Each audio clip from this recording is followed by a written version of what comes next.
Hey guys, tonight we begin with a soft shuffle of sand beneath your feet as you stand at the edge of an ancient quarry, staring at stone so massive you're already wondering why you agreed to come along when you probably won't survive this.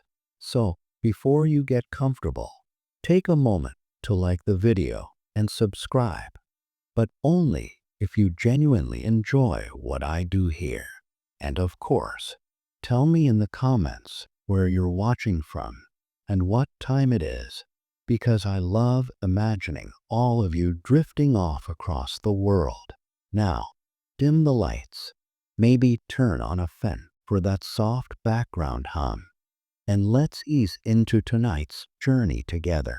You inhale the dry, chalky air of a limestone quarry, and it tastes faintly like dusted history, somewhere between ancient ambition and a mild cough. You're standing among workers who've risen before sunrise, their shadows long and soft against the rock walls. They grip copper chisels that glint weakly in the morning light, the way your phone screen does at 3 a.m. when you know you should have been asleep 2 hours earlier. Every clang echoes like a slow heartbeat, steady and patient, as though the quarry itself is breathing. You trace your fingers along the rough edge of a half-freed limestone block and feel the tiny chisel scars where countless strikes have carved away the centuries. This isn't glamorous work. No chanting priests, no gold-plated tools, no aliens flying overhead delivering pre-cut triangles. Just men in linen kilts, pounding soft copper against stubborn rock, sharpening those same chisels again and again, because copper dulls faster than your motivation on a Monday morning. Mainstream historians note that most of the Great Pyramid's limestone came from right here on the Giza Plateau. A blessing for the workers, though blessing might be a strong word when it's still 100 degrees by noon. As you walk, a blacksmith waves you over. His forge hisses like an annoyed cat, and he works with a rhythm that suggests he's been sharpening this same chisel for the last 14 years. Maybe he has. He plunges the metal into water, and the steam curls upward like a ghost stretching after a long nap. Workers line up, waiting to trade their tired tools for ones temporarily less tired. You step aside politely. No one wants to delay a man who's about to spend the next hour smashing rock with something barely harder than your resolve to eat healthier. A dolerite pounder lies at your feet, a perfectly round stone, heavy enough that picking it up feels like an accidental workout. You watch a team of granite workers in the distance, their pounding rising and falling like waves. Granite, you recall, came from Aswan, hundreds of miles upriver. The Egyptians quarried it using nothing more than these dolerite hammerstones, each strike sending vibrations up their arms, like an ancient version of regretting your gem decisions.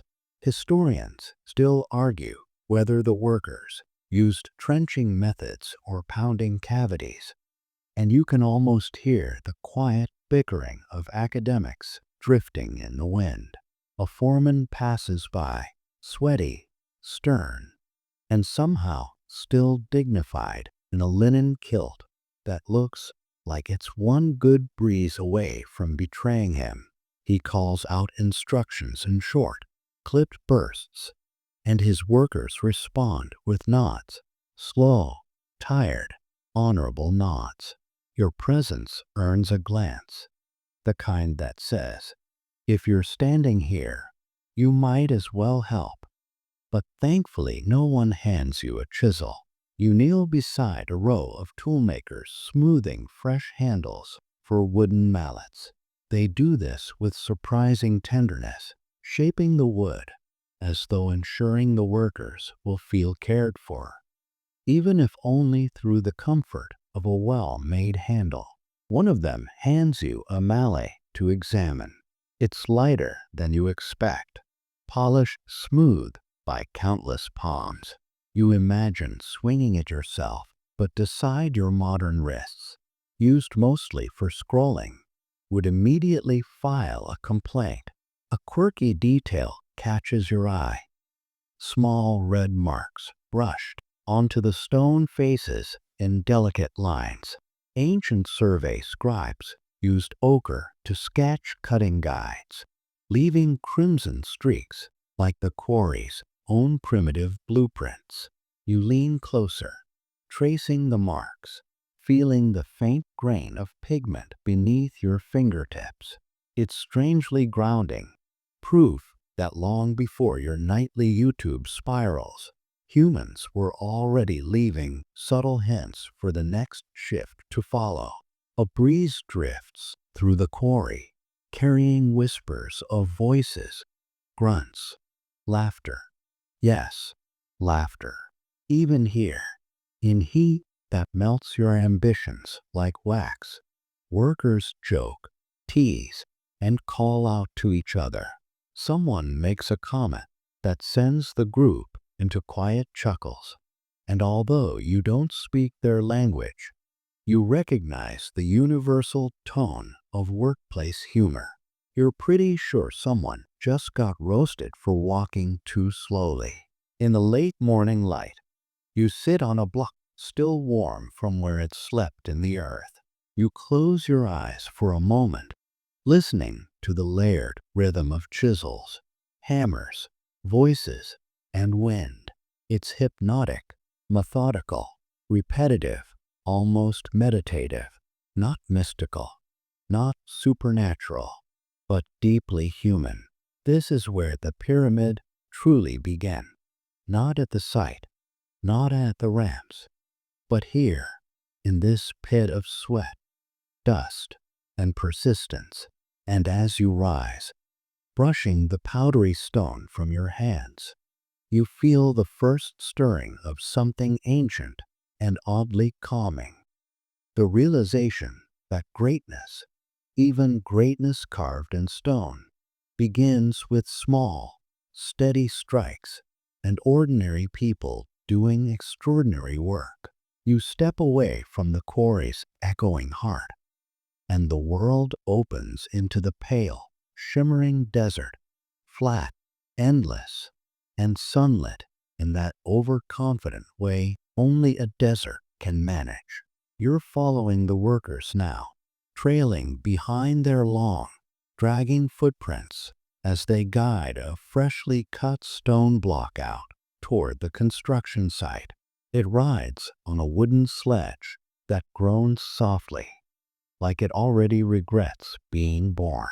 The air smells like warm sand and determination, mostly the sand.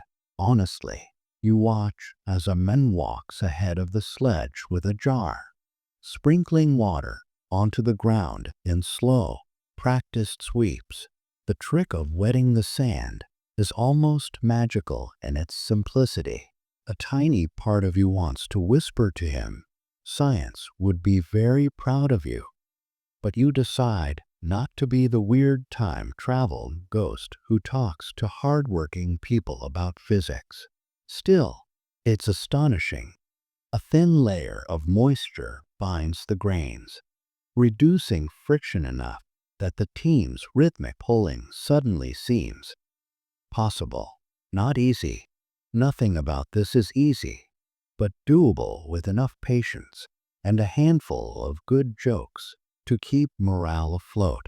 The workers form two long rows, each man gripping the rope with his whole body, leaning forward as if trying to convince the stone through sheer attitude.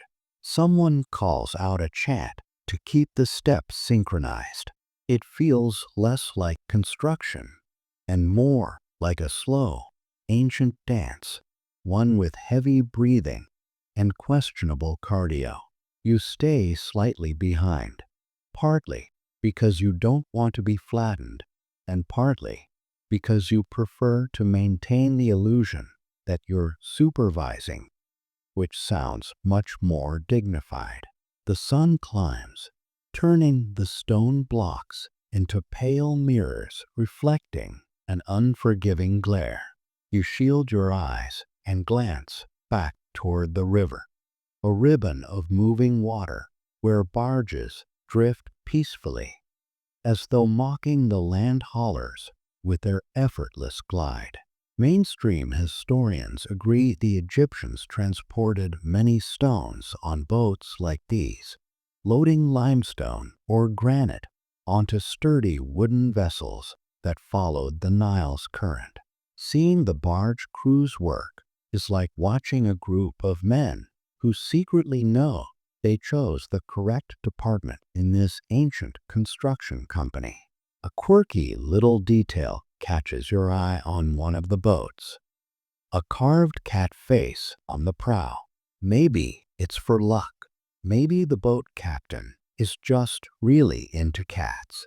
Historians still argue whether decorative carvings on barges had symbolic meaning or were just artisan flair. But you appreciate the hint of personality. You try to imagine your own face carved on a barge, then decide the cat was definitely the right choice.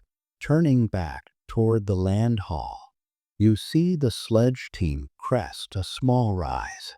Their muscles shimmer with sweat, and the ropes creak with each step. A foreman jogs beside them, offering helpful encouragement, mostly in the form of yelling. You can almost hear him thinking, if I stop shouting, will the stone stop moving? You want to tell him there are softer ways to motivate people, but again, not your century, not your HR department. A breeze carries the fine hiss of sand shifting across the desert floor. It's oddly soothing, like the world's slowest whisper. You follow its direction and notice something huge rising out of the heat. Ramps. Many ramps. Ramps that look like they tried to form a single, orderly system and failed spectacularly, settling instead into a network of slopes, turns, and switchbacks. They climb the side of the growing pyramid with stubborn devotion, like a giant stone ant hill designed by someone who quit halfway through the blueprint. You walk up the lowest of the ramps, and the ground crunches under your sandals. The surface feels packed and sturdy beneath your feet. Layers of mud brick, limestone chips, and crushed debris. The incline is gentle enough at first, but as you climb, your calves begin to protest in modern English, even if you're surrounded by ancient Egyptian. One worker trudging past you gives a sympathetic smirk, the universal expression for, yeah, buddy, this part sucks. A scholarly phrase surfaces in your mind. Historians still argue whether single massive ramps or internal spirals were used for the highest levels. Standing here, you feel that debate vibrating beneath your toes. The ramp you're on curves slightly, hugging the pyramid's flank, and you sense the logic. Keep the slope manageable, the hauling stable, and the foreman slightly less cranky. Halfway up, you stop to catch your breath. Not that you're pulling a block or anything, but climbing a ramp in ancient Egypt still counts as cardio. You glance down to see a teen maneuvering an enormous stone up a zigzag ramp that looks like it was designed by someone who hated everyone equally.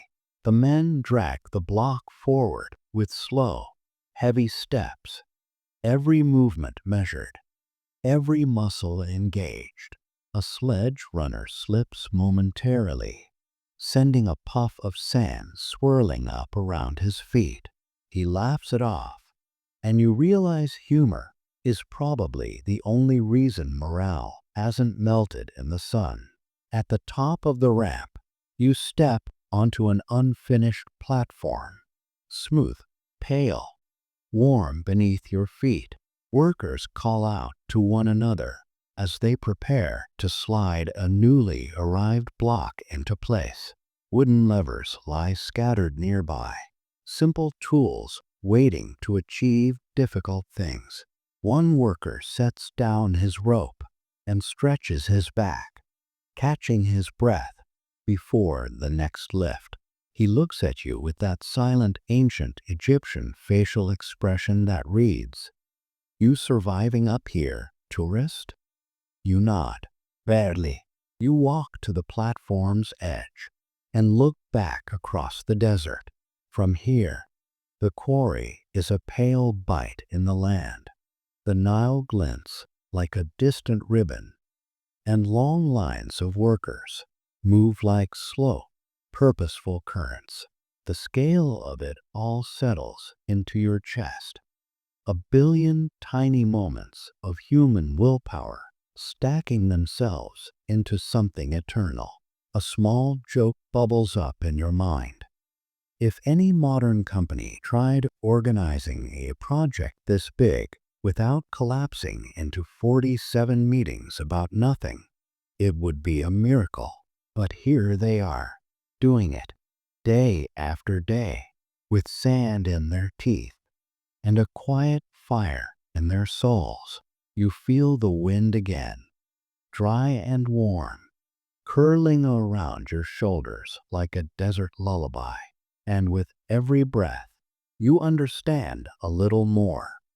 The ramps aren't just structures.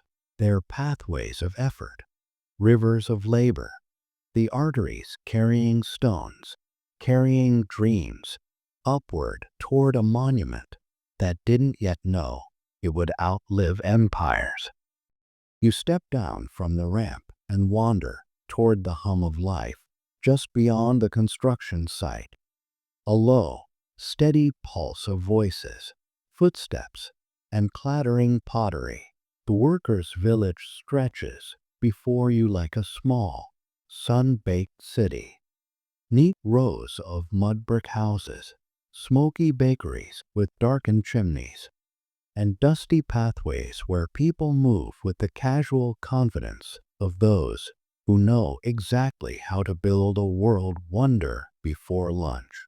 As you walk in, a soft breeze carries the smell of baking bread, dense, earthy, and slightly burnt around the edges. You inhale deeply, partly because it's comforting and partly because you're pretty sure this is the closest thing to a snack break you'll get tonight. You duck into the shade of a low doorway as a pair of men walk past carrying baskets piled high with onions, dozens of onions, an irresponsible amount of onions, honestly. But you remember the rumors. Pyramid workers lived on bread, fish, onions, and beer, which is basically the ancient Egyptian version of a college diet, minus the ramen. The street isn't wide, but it's busy. A woman carries a jug of water with calm grace, weaving around workers, lounging against the wall, chatting about their shift. A few men sit cross-legged on woven mats, repairing rope with nimble fingers. One of them glances at you, then nudges his friend and says something that makes the whole group laugh. You tell yourself they're complimenting your sandals. They are absolutely not complimenting your sandals. A little further on, you pass a row of bakeries, large clay ovens glowing faintly in the dim interiors. Inside, bakers shape loaves with the efficiency of people who produce literal thousands a day. One baker dusts flour from his hands, waves you over, and gestures for you to feel the warmth radiating from the oven. It's like leaning into the breath of a sleeping giant, soothing, steady, and way too hot for your modern air-conditioned comfort. He hands you a crumb of fresh bread, dense enough to double as a paperweight. You take a bite. It crunches, then softens, and you decide it tastes like ancient responsibility. Outside, the clatter of wooden mallets draws your attention. You follow the sound to a workshop where carpenters shave planks into tools, sled runners, lever handles, and frames. Wood is precious here. Egypt's forests are scarce, so every piece is crafted with care, reused endlessly, and probably receives more affection than some people's pets. A carpenter shows you a newly shaped beam, its surface smooth and pale. You run your fingers along it, feeling the faint vibration of its last cut. Nearby, a group of workers relax in the shade, sharing a jug of thick, ancient beer. One man raises it to you in greeting, an invitation, a welcome, or maybe just a "we're off the clock. Please don't ask us to pull anything else today." You take a sip, and the taste is surprising, heavy, grainy, like someone blended bread with confidence. You decide that 3 liters a day might indeed make hauling blocks feel spiritually manageable. As you move deeper into the village, you notice a distinct quiet around one building. The doorway is marked with a painted symbol, and soft murmurs drift from inside. You step closer and see a healer tending to a man with his arm wrapped in linen. The healer works calmly, expertly, resetting bones, cleaning wounds, easing pain with steady hands and herbs. A mainstream historical fact flickers through your mind. Many workers' skeletons found near Giza show healed fractures, proof that medical care wasn't just available, it was skilled. These people weren't disposable labor. They were valued, necessary, human. You catch a glimpse of a shelf stocked with splints, bandages, and tools that look suspiciously like early orthopedic equipment. Historians still argue whether these healers were part of a structured medical team or temple-trained practitioners assigned to the project. You watch the healer wrap a fresh bandage with practiced confidence, and you decide it doesn't matter. They clearly knew what they were doing. Back outside, the sun shifts, washing the village walls in warm gold. You pass a corner where a group of children chase each other, laughing, their footsteps scattering dust in playful clouds. It hits you softly. This place isn't just a work camp. It's a community, alive, noisy, flawed, bustling with the same everyday rhythms that fill neighborhoods thousands of years later. Meals, injuries, gossip, annoying coworkers, quiet pride. A worker lounging against a wall calls out, waving you over. He points to a bit of graffiti etched into the mud brick, symbols, names, something that might translate to the Friends of Khufu, or possibly the rock hauling legends. You smile, squinting at the crude carvings. They feel so modern in spirit. Crew names, jokes, a bit of bragging immortalized on sun-baked walls. You imagine someone naming their team the slightly sunburned but still trying crew, and it fits perfectly. You walk along a narrow lane flanked by small dormitories where workers sleep in shifts. Inside, the rooms are simple: reed mats, pottery bowls, a few personal trinkets, Nothing luxurious, but not dire either. You notice a carved figurine tucked near a sleeping mat, shaped like a small protective deity. Someone carries it for comfort, perhaps, or as a reminder of home far from this dust-filled horizon. A gust of wind lifts your hair, carrying scents of baking bread, sweat, river water, and faint incense. You stand still for a moment and let it wash over you. This place is alive, more alive than the silent stones that will someday stand on the plateau. You realize that the pyramid, for all its grandeur, is only possible because of this, the tiny, human rituals that keep thousands fed, housed, healed, and motivated. A man walks by holding a large basket of fish and mutters something under his breath. You don't know his words, but his expression reads, "If I smell fish again today, I will move to a different civilization." A second light joke joins the air as another man teases him, and the two laugh their way toward the mess hall. As evening creeps in, you wander toward the edge of the village.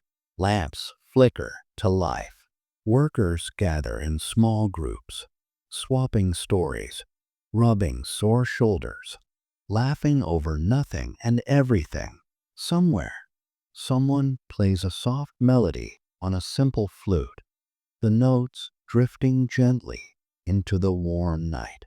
You close your eyes and breathe in the soft chaos of a village that builds eternity, but lives moment to moment. And for a brief, quiet second, you realize that this heartbeat of humanity, is the real soul of the pyramids. You leave the glow of the worker village behind, following a narrow path that snakes upward toward the plateau. The sky is shifting into late afternoon, the sunlight softening into a warm, amber haze that settles across the half-built pyramid like a silk veil. You feel the mood change as you approach. The bustle quiets, the air tightens, and every footstep seems to echo with precision. Here, on this rising mountain of stone, the chaos of hauling gives way to something far more delicate: alignment, measurement, and the kind of coordination that would make any modern engineering team break into nervous applause. You climb the final steps to the platform and immediately feel it, an almost ceremonial calm. The workers here move differently, slower, more deliberate, as though each gesture is a stitch weaving the pyramid's skin. A soft breeze brushes your cheek, carrying the faint scrape of stone being polished and the muted clunk of wooden levers nudging blocks into place. You pause. Everything feels suddenly hushed, almost reverent, like stepping into an ancient library where the books just happen to weigh several tons. A surveyor stands nearby, holding a piece of cord stretched tight between his hands. He squints along its length, as though staring down an invisible horizon. Egyptians used simple tools, plumb bobs, leveling frames, set squares, and tightly pulled ropes to establish the pyramid's famously precise geometry. You step closer and watch as he taps a stone edge, adjusting it by what looks like the width of a fingernail. He mutters something to a stone setter at his side, who nods and carefully chips away the tiniest sliver of limestone. You realize with a slow exhale that close enough is not part of the vocabulary here. A light joke creeps into your mind. If these workers ever built IKEA furniture, every table would come out perfectly level and emotionally intimidating. You whisper it under your breath, and somehow the surveyor gives you a look that suggests he sensed your thought. You stay quiet. Mainstream historians often marvel at the accuracy, each side aligning with cardinal directions within a hair's width of perfection. Scholars still argue whether they use the circumpolar stars, shadow measurements, or even water-filled trenches as leveling references. Standing here, you can imagine all three possibilities at play. You watch the surveyor tilt his head toward the sky, eyes tracing an arc where the stars will appear later. Even in daylight, the cosmos feels present, lingering like a quiet advisor. Nearby, two men maneuver a fresh block into position using wooden levers. The tools seem almost too humble for the task, just beams of strong wood wedged under stone. But the men handle them with expertise. With each coordinated push, the block lifts slightly, then glides forward with a soft, grinding hush. You can practically feel the vibration through your sandals. When it settles with a satisfying thump, one worker steps back, rolls his shoulders, and gives the block a small pat, as if congratulating a stubborn mule for finally behaving. You walk along the platform's edge, tracing the straightness of the outer face with your fingertips. The surface is smoother than you expect, still unfinished, but already hinting at the polished casing stones that will eventually cover it.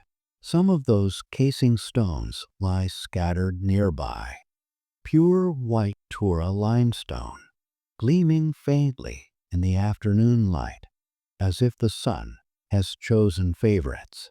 You touch one and feel its coolness. It's almost silky, like stone that wants to be admired. A quirky tidbit flickers into memory.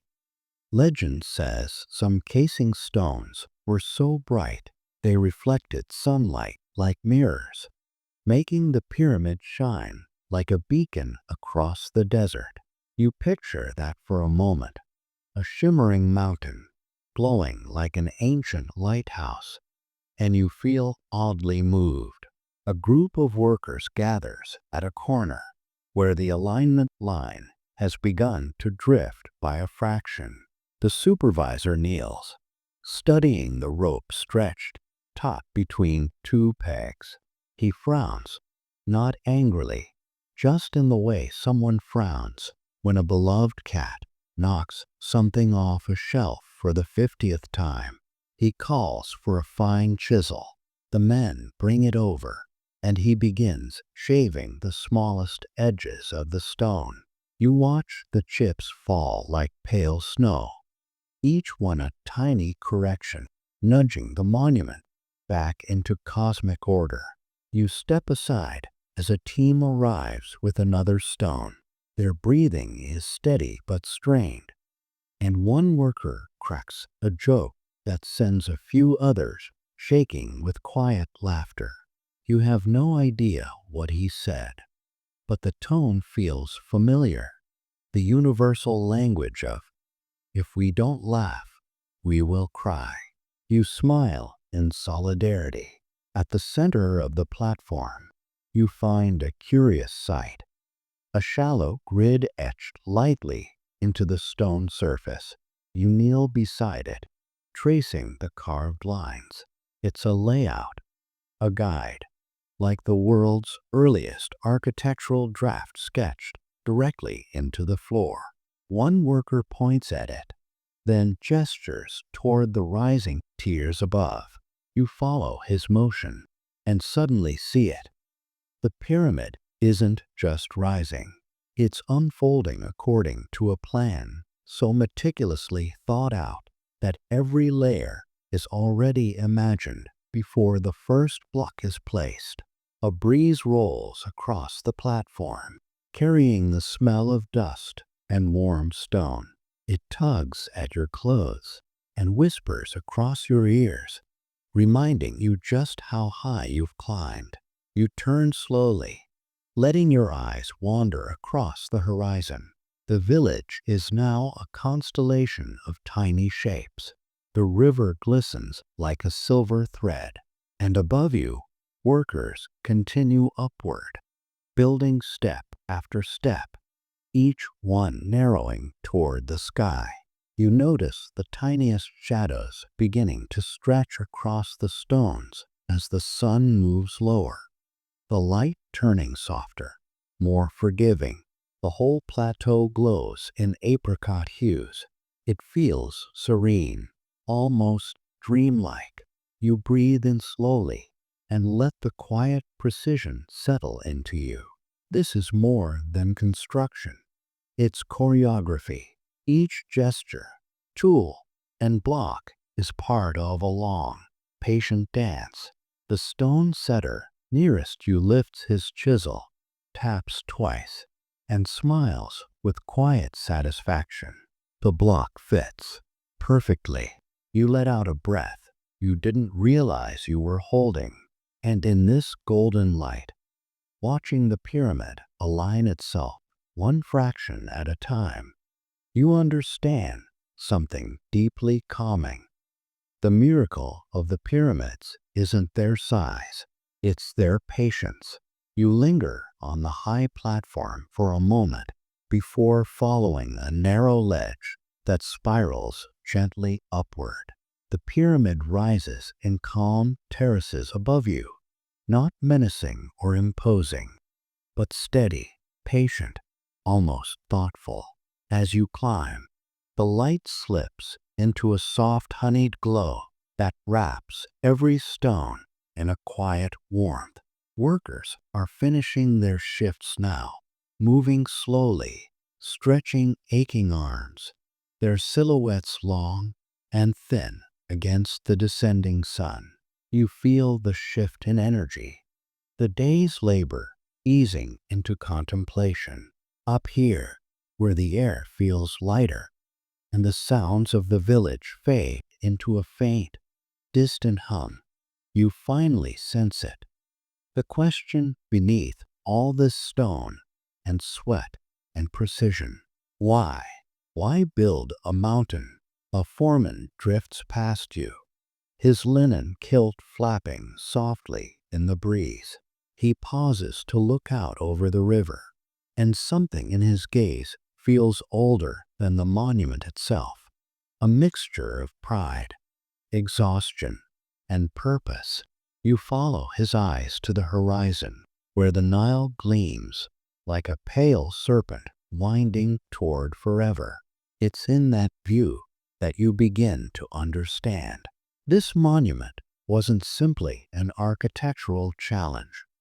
It was a message carved in limestone, a story written in sunlight and sweat, meant to last longer than the people who built it. The ancient Egyptians saw life as part of a long, looping journey: birth, death, rebirth, all threaded together like strands of papyrus fiber. The pharaoh wasn't just a king. He was a bridge between worlds, the earthly piece of a cosmic puzzle.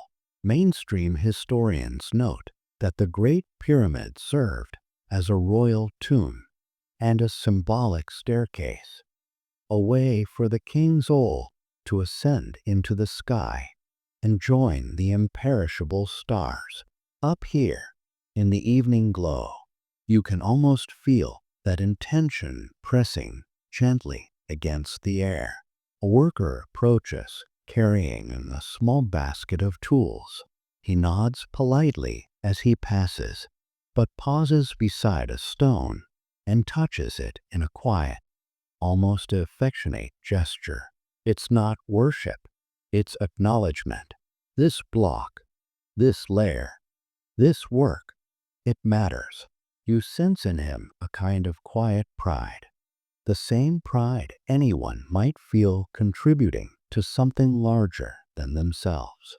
You felt it too, maybe not with stone blocks, but with moments, decisions, projects that slowly built the person you are. The sensation resonates. A quirky little detail drifts back into your memory. Ancient graffiti found on some pyramid stones suggests that certain crews gave themselves humorous nicknames like the Drunkards of Menkaure or the Vigorous Gang. You look around at the tired, joking, determined workers nearby and smile. This wasn't stoic, silent devotion. It was teamwork, camaraderie, inside jokes, and humanity doing what humanity does best, making meaning together, even in the most unlikely places. Far above you, the upper tiers narrow toward a point that feels almost dissolved into the sky. Workers there line up stones with the last slivers of sunlight, their movements slow, quiet, almost ritualistic. Historians still argue whether the pyramidion, the capstone, gleaming with electrum, ever shone from the summit. But standing here, watching the apex glow with the day's final breath, you can imagine it, a shimmering beacon crowning a mountain built not just for the dead king, but for the living civilization that raised him. A gentle wind brushes her face, carrying the faint scent of cool evening air. The desert changes character at dusk, softer, calmer, almost tender. You close your eyes and listen. Somewhere far below, laughter drifts up from the worker village. A child calls out. A pot clinks. A lone flute begins a soothing melody. Life continues, weaving itself beneath a monument meant to hold its memory. You step closer to the pyramid's edge and let your fingers brush its warm surface. The stone hums with the day's heat, but beneath it you sense something deeper. The slow pulse of thousands of lives interlaced across years of effort. You picture the quarry workers chipping stone, the haulers pulling sledges in tangled lines, the healers tending wounds, the bakers feeding the masses, the mothers calming children, the surveyors aligning stars with strength and patience. Every one of them left a fingerprint on this monument, not visible, not carved, but present in the quiet spaces between stones. A worker near you lets out a tired laugh, tossing a joking comment to his friend. You don't know the words, but the tone feels unmistakable. Almost done, almost home. You smile. A third light joke floats into your thoughts. If the pharaoh had asked you to build a giant stone mountain in the middle of a desert, you would have politely suggested a nice, modest memorial plaque instead. You take a steady, slow breath, letting the warm air fill your lungs. The pyramid darkens slightly as the sun dips, but the sky above glows a soft violet. The workers begin descending, their steps sure and unhurried. You join them, moving down the broad, gentle slope. The stones beneath your feet radiate the day's warmth, like the fading heartbeat of an immense creature settling into rest. As you reach the lower tiers, the world grows quieter still. The pyramid looms above you now, its lines softened, its presence calmer. You sense its purpose anew, not a symbol of power alone, but of continuity, belief, and the astonishing things people can create when they work together, year after patient year. Perhaps that is the real reason behind it all. The need to make something that says, we were here, we mattered. You walk the last few steps down, the ground leveling under your feet, and feel a gentle calm settle into your chest. The desert night approaches. The workers return to their homes, and behind you, the pyramid stands, silent, steady, eternal. As you step farther from the pyramid's shadow, the desert settles into a soft, velvety quiet. The last traces of sunlight fade, stretching into long, gentle strokes of indigo across the sky.